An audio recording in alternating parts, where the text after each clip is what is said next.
नमस्कार, आप सभी दर्शकों का हमारे इस वीडियो में तहे दिल से स्वागत है। आज हम रंगमंच और जीवन में किस तरह से समानता है इस बारे में इस वीडियो में छोटी सी जानकारी देने का प्रयास करेंगे। आशा है आप सभी को ये वीडियो पसंद आएगी।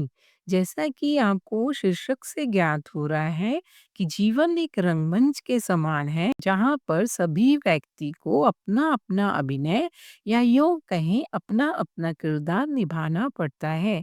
जीवन व मृत्यु तो दोस्तों ईश्वर के हाथ में होता है। अतः इंसान को वो चाहे या ना चाहे अपना अपना किरदार इस दुनिया में निभाना ही पड़ता है। इस जीवन की रंगमंच में कोई भी छोटा या बड़ा अभिनेता नहीं होता है। इंसान को ईश्वर द्वारा प्रदान किया गया किरदार बखूबी निभाना होता है। यह अलग बात है कि कोई व्यक्ति ईश्वर द्वारा प्राप्त इस किरदार को बखूबी निभाता है तो कोई इस रोल को निभाने में असफल रहता है। रंगमंच वैसे दो शब्दों से मिलकर बना है, रंग प्लस मंच। उसी तरह मानव जीवन भी दो तरह के तथ्यों पर या दो तरह के सत्य पर आधारित होता है, जन्म व मृत्यु। जिस तरह मंच पर कलाकार तरह तरह के रंगों के किरदार निभाने होते हैं, उसी तरह इंसान को जीवन रूपी मंच पर अपना किरदार निभाना होता है और अंत में मृत्यु को प्राप्त होना होता है। जिस तरह मंच पर हर किरदार अपनी चुनौतियां और अवसर लेकर आता है, कुछ किरदार के अनुभव सुखद होते हैं और कुछ किरदार के अनुभव दुखद होते हैं। मंच के हर किरदार से हमें कुछ न कुछ सीखने को अवश्य मिलता है। उसी तरह जीवन रूपी रंगमंच पर भी हर व्यक्ति अपना अपना किरदार निभाता है। कभी वह गुरु, कभी शिष्य, कभी पिता, कभी माता, कभी पत्नी, कभी बहन, भाई व दोस्त का किरदार निभाता है। और रंगमंच रूपी जीवन के हर किरदार के अनुभव से हमें कुछ न कुछ अवश्य सीखने को मिलता है। महत्व इस बात का नहीं कि आपका किरदार कैसा है, बल्कि इस बात का है कि आप उसे कितनी खूबसूरती से निभाते हैं। अपने अभिनय से हमें अपने जीवन को सार्थक बनाना होता है और दूसरों के जीवन में भी रंग भरना होता है या उनके जीवन को भी सार्थक बनाना होता है, ताकि जब जीवन रूपी रंगमंच का पर्दा गिरे तब हम यह कह सकें कि हमने अपने किरदार का अभिनय बहुत खूबसूरती से निभाया या बहुत खूबसूरती से किया।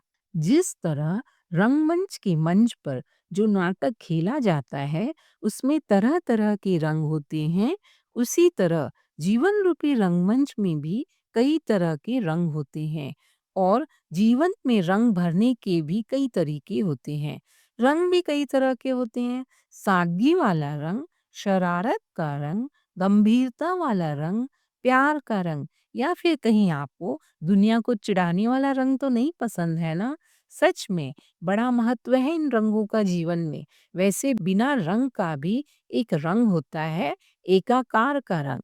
नाटककार अपने नाटक को सफल बनाने के लिए उस नाटक में तरह तरह के रंग भरता है। उसी तरह मनुष्य भी अपने जीवन को सफल बनाने के लिए तरह तरह की जतन करता है। अपने जीवन के रंगों को सदैव चटक बनाए रखने के लिए इंसान को सदैव अपनी समृद्धि और वृद्धि के लिए प्रयास करना चाहिए। अपनी जिम्मेदारियों और उद्योगों में वृद्धि के लिए प्रयास करते रहना चाहिए। अपने जीवन में कभी उत्साह और प्रेरणा रूपी रंग को कम नहीं होने देना चाहिए। हमारे जीवन को सदैव सुंदर बनाने में हमारा साथ देगा यही प्रेरणा और उत्साह रूपी रंग। अब आपके जहन में ये ख्याल आ रहा होगा कि जीवन अगर रंगमंच है तो इसमें हमारी भूमिका क्या होनी चाहिए। तो साथियों, मैं बस इतना कहना चाहूंगी कि हमारी भूमिका एक ऐसे कलाकार की होनी चाहिए जो यदा कदा स्क्रिप्ट से अलग हट के भी कुछ एक्टिंग कर लेता हो। और सबसे बड़ी बात यह है कि बीच मंच पर डायलॉग भूलने पर भी बिना विचलित हुए, बिना प्रॉम्प्टर प्रॉम्प्टर चिल्लाए हुए, पूर्ण रूपेण संयत रहते हुए मौके के अनुरूप डायलॉग तुरंत गढ़ के बोल लेता हो। दर्शकों को आभास तक ना होने दें कि यह मूल डायलॉग नहीं है। विशेषतः मैं आप सभी का ध्यान इस ओर आकर्षित करना चाहूंगी कि रंगमंच पर फिल्म जैसी सुविधा नहीं होती है कि 10 बार रीटेक करके बेस्ट चुने। फर्स्ट एंड फाइनल, बिल्कुल जिंदगी जैसी। अगर आप डायलॉग भूल गए तो भूल गए। इसी कारण रंगमंच के दोनों तरफ बगल वाले पर्दे के पीछे एक आदमी हाथ में स्क्रिप्ट लिए हुए खड़ा रहता है, जो डायलॉग भूलने पर याद दिलाता है। अगर आप बीच मंच पर भूल गए तो आपको साइड में आना होगा, ताकि प्रॉम्प्टर आपकी कान में फुसफुसा के डायलॉग बोल दे, या स्वतः स्फूर्त या तुरंत स्वयं गढ़ के डायलॉग बोलना पड़ेगा। परंतु जीवन रूपी रंगमंच में हमें यह सुविधा भी नहीं मिलती है। स्क्रिप्ट यहाँ तकदीर है, किस्मत है, और स्क्रिप्ट में थोड़े परिवर्तन सहित खुद का लिखा हुआ डायलॉग बोलना कर्म है। जीवन अगर रंगमंच के समान है, तो इसमें हमारी भूमिका महाभारत के अर्जुन की तरह होनी चाहिए। उसने अपने कर्म और धर्म को ही जीवन का सार बनाया। सब कुछ तय होते हुए भी पूर्ण उत्साह और कौशलता से अपने दायित्वों का पालन किया, और साथ में अपनी जीवन भी पूर्ण रूप से व्यतीत किया। दुख सुख हर भाव को उन्होंने भोगा।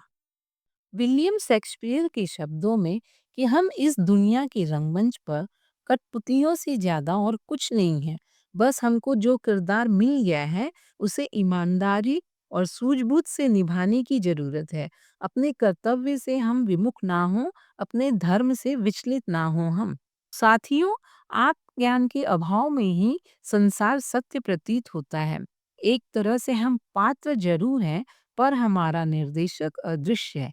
स्क्रिप्ट लिखी जरूर गई है, पर हमें बताई पढ़ाई सुनाई नहीं गई है।